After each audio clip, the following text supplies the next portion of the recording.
तर मंडळी, हा आहे संडे. दिवाळी सुरू झाल्यानंतरचा संडे आहे आणि छान असा 1 वीक मला सुट्टी होती. तर म्हटलं चला पार्लरमध्ये जाऊयात, छान रिलॅक्स होऊयात आणि मस्त स्वतःला पॅम्पर करूयात.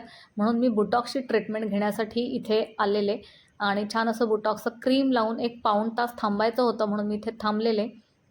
त्याच्यानंतर ती ट्रीटमेंट घेऊन मी घरी आले.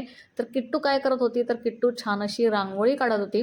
तर आज सोसायटीमध्ये ना लहान मुलांचं आणि मोठ्यांचं सुद्धा रांगोळी कॉम्पिटिशन होतं. त्यामुळे तिने स्वतःच अशी वेगवेगळ्या रंगांची फुलं आणली, त्या पाकळ्या वेगळ्या केल्या आणि छान अशी रांगोळी काढलेली आहे. तुम्हाला समोर दिसतच आहे. तर तिने एकटीनेच ही रांगोळी काढलेली आहे, कोणाचीही मदत न घेता. आणि आता ही छान अशी त्या रांगोळीला बॉर्डर काढते आहे आणि ही बॉर्डर आहे पानांची. तिने अशी पूर्ण माझ्या झाडांची पानं काढलेली आणि ती अशी कुस्करून ती छान अशी बॉर्डर करत होती. तर तिची स्वतःचीच आयडिया होती. तिने थोडंसं यूट्यूबवर सुद्धा बघितलेलं आणि छान अशी मनाने मस्त रांगोळी काढलेली.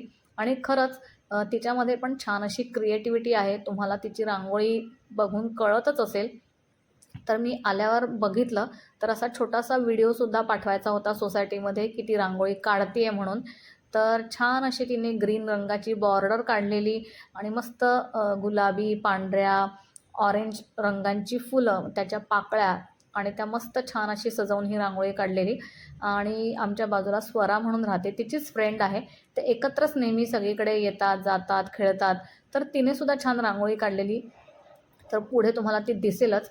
आणि मग अशी ही छान ग्रीन रंगाची बॉर्डर काढून झाल्यानंतर तिने असे छोटे छोटे पर्पल डॉट्ससुद्धा दिले, ज्याने त्या रांगोळीला अजून छान अशी शोभा आली आणि ती अजून छान खुलून दिसायला लागली रांगोळी.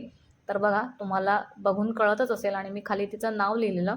तर बघा, ही जी रांगोळी काढली आहे ती स्वराने काढलेली आहे आणि छान असं रांगोळी कॉम्पिटिशन पार पडलं आणि या रांगोळीला सुद्धा सेकंड रँक काहीतरी मिळाला.